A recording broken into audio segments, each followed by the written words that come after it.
Academy Jammu, the way to excellence. Hello students, welcome to my official YouTube channel Wim's Academy Jammu.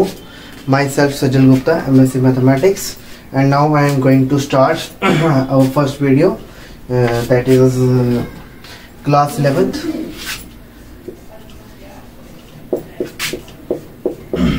What is the topic of your today's video? Our today's video is on the topic basics of elementary set theory.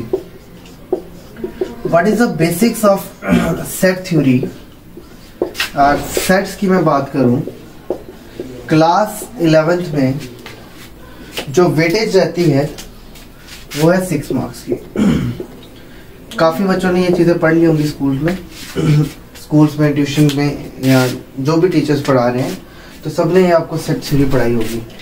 तो हम जो set theory पढ़ाएंगे वही same set theory हमने पढ़ानी है, but difference क्या होगा वो आप देखोगे कि आपको यहाँ पे क्या बेसिक्स में कुछ एक्स्ट्रा एडिशन हो रहा है या नहीं हो रहा है. First of all, okay, so let me start. What is the basics of set theory? So our first definition. What is our definition? Definition is sets. What are sets? What is set? Set होता क्या है? Suppose आप लोग अपनी new class में जाते हैं, आपकी जब प्रमोशन होती है या आपको नई क्लास में प्रमोट किया जाता है, तो आप एक नया बुक्स का सेट्स लेने जाते हो, पेंसिल सेट लेते हो, स्केच पेन का सेट लेते हो, तो दैट इज सेट.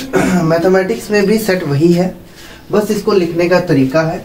जिन्होंने ये थ्योरी दी थी वो थे जॉर्ज कैंटर, ग्रेट मैथमेटिशियन. इन्होंने जो है आपको ये थ्योरी दी है सेट की. तो सेट की अगर मैं डेफिनेशन की बात करूं, सेट की डेफिनेशन जो है अपने आप में ही एक जो है क्लैरिटी आती है कि डेफिनेशन बोल क्या रही है. तो sets is a well defined collection of objects. Sets is a well defined collection of distinct objects. To be more precise, मैंने इसमें हार्डली 4 और 5 वर्ड्स लिखे हैं, but every word has its own meaning. Why every word has a meaning? Let me just elaborate or expand my definition or our definition. Well defined. What is the well defined? Well defined is the fixed thing that is actually defined in which we don't find any loophole. यानी कि कोई भी ऐसी चीज जो मेरे लिए भी वही है, आपके लिए भी वही है, किसी दूसरे टीचर के लिए भी वही है, और जितने भी मैथमेटिक्स के या नॉन मैथमेटिक्स के स्टूडेंट हैं उनके लिए वो चीज वैसी ही फिक्स रहे. That is called well defined. Collection mean आपने कुछ चीजों को कलेक्ट करना है. ओके. डिस्टिंक्ट ऑब्जेक्ट्स मीन अलग अलग चीजों को जब आप कलेक्ट करोगे. सपोज आपने कुछ चीजों को कलेक्ट किया, किसी नंबर को कलेक्ट किया, किसी अल्फाबेट्स को कलेक्ट किया, या किसी बच्चे को शौक है, डिफरेंट हॉबीज होती है, किसी को सॉन्ग्स की कलेक्शन अच्छी लगती है, अपनी डिफरेंट वट एवर भी उनका जो भी टेस्ट होगा उनके अकॉर्डिंग, तो दैट मीन वो एक सेट होगा, set of songs. Okay, so clear हुआ डेफिनेशन. डेफिनेशन क्या कहती है? Sets is a well defined collection of distinct objects. यानी कि आप जितने भी ऑब्जेक्ट्स लोगे उनकी जो वेल डिफाइंड कलेक्शन होगी, ऐसी कलेक्शन जिसमें जो है कोई भी लूप होल ना दिखे, यानी कि जो चीज अपने आप में कंप्लीट है. when we say that one thing is complete, that's why it is definition. So first of all, sets होता क्या है? Sets is a well defined collection of distinct objects. Okay, now I am going to give you examples related to sets. So mark it another heading, examples of sets. Okay, so I am giving you 2 or 3 examples. So what is set? First your example is, mark it as number 1.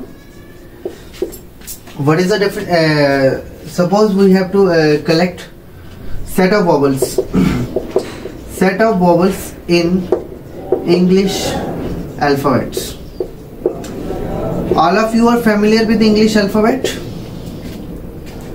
Okay, so English alphabets जो है हम लोग जब अपनी बिल्कुल basic study start करते हैं school nursery में, तो हम ABC पढ़ते हैं. थोड़ा सा आगे जाते हैं, एबीसी में हमें पता चलता है कि वॉबल्स और कंसोनेंट्स दो चीजें होती है ना, वॉबल्स एंड कंसोनेंट्स।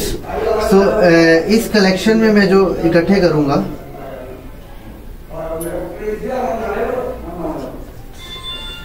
इस कलेक्शन में जो मैं इकट्ठे कर रहा हूँ, मैं वॉबल्स पे बच्चे काम करूँगा। वॉबल्स क्या होते हैं?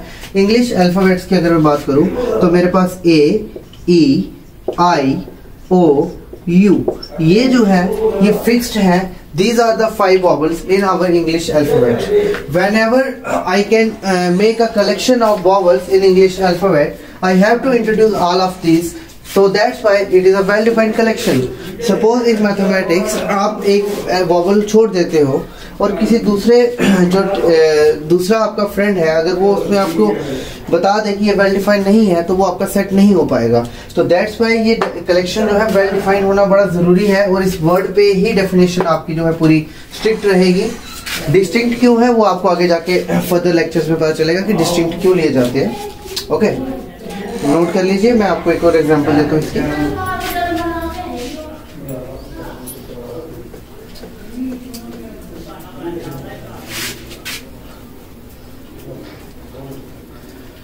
Now my another example is set of prime numbers less than 10. Okay, less than 10 mean मुझे जो नंबर्स, मेरे पास जो नंबर सिस्टम है उसमें जो 10 नंबर्स है उसमें से मुझे सिर्फ प्राइम नंबर्स को ही लेना है। So my prime number is, आप बचपन से पढ़ते आ रहे हैं, 2 is a prime number, 3 is a prime number, 4 is not a prime number, 4 is your composite number. Okay, composite number क्या होता है? आपने 10th में पढ़ा है, प्राइम नंबर होता है जिसका नंबर itself और 1 और जो नंबर है वो खुद ही प्राइम होगा, उसके अलावा कोई भी उसका फैक्टर नहीं हो पाएगा। तो कंपोजिट नंबर होता है जिसके वो नंबर जिनके 2 से ज्यादा फैक्टर्स होते हैं। A number having more than 2 factors are called composite number. Okay, so 5 is again a prime number, 6 is again composite, 7 is prime, 8 is composite, 9 is composite, and 10 is again composite. So this is your second example, set of prime numbers less than 10. Any doubt? Now I am giving you one more example. Set of odd natural numbers. आपने क्या लेने हैं? Odd numbers. What are odd numbers? आप पढ़ते आ रहे हैं, those number which are not divisible by 2 are called odd numbers. तो ऑड नंबर्स की कलेक्शन आपको लेनी है। तो क्या कलेक्शन होगी? 1, 3, 5, 7, 9, 11, 13 and so on. This can be written as 2n-1 for each, for every, and belongs to set of natural number. This is the denotation of set of natural numbers. I am giving you denotations in my next lecture. Natural numbers. Okay, कर लीजिए यहाँ तक note.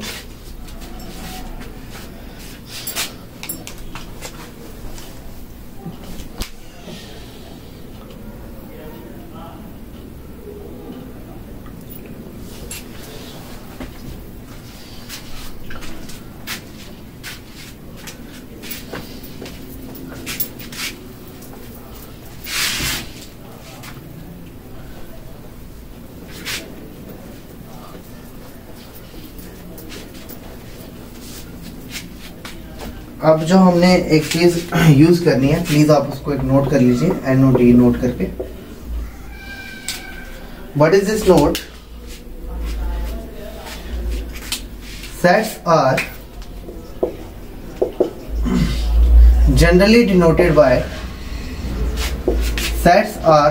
denoted by capital letters, whereas elements of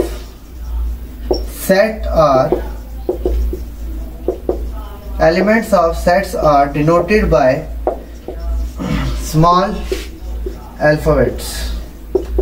Suppose आपके पास एक set है A, इसके अंदर जो आपके एलिमेंट्स होंगे वो A, B, C, D and so on होंगे। तो these are your elements of set and your capital A is set itself. Okay, any doubt? Number 2 is symbol. This epsilon denotes belongs to, and if this is cut like this, denotes does not belongs to. Okay, now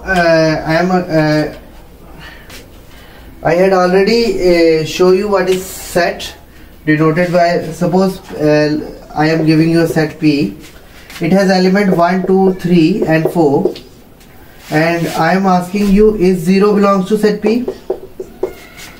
Is 2 belongs to set P? Use this or this. 6P में देखो बच्चे 1, 2, 3, 4 set में है, 0 set के अंदर नहीं है, does not belongs to. क्या 2 सेट P के अंदर एलिमेंट है? यस, तो this mean 2 belongs to set P. क्या 6 सेट P में बिलोंग कर रहा है? नहीं, सेट हमारा 4 तक है, 6 नहीं है, तो this is does not belongs to P. Okay, thank you guys.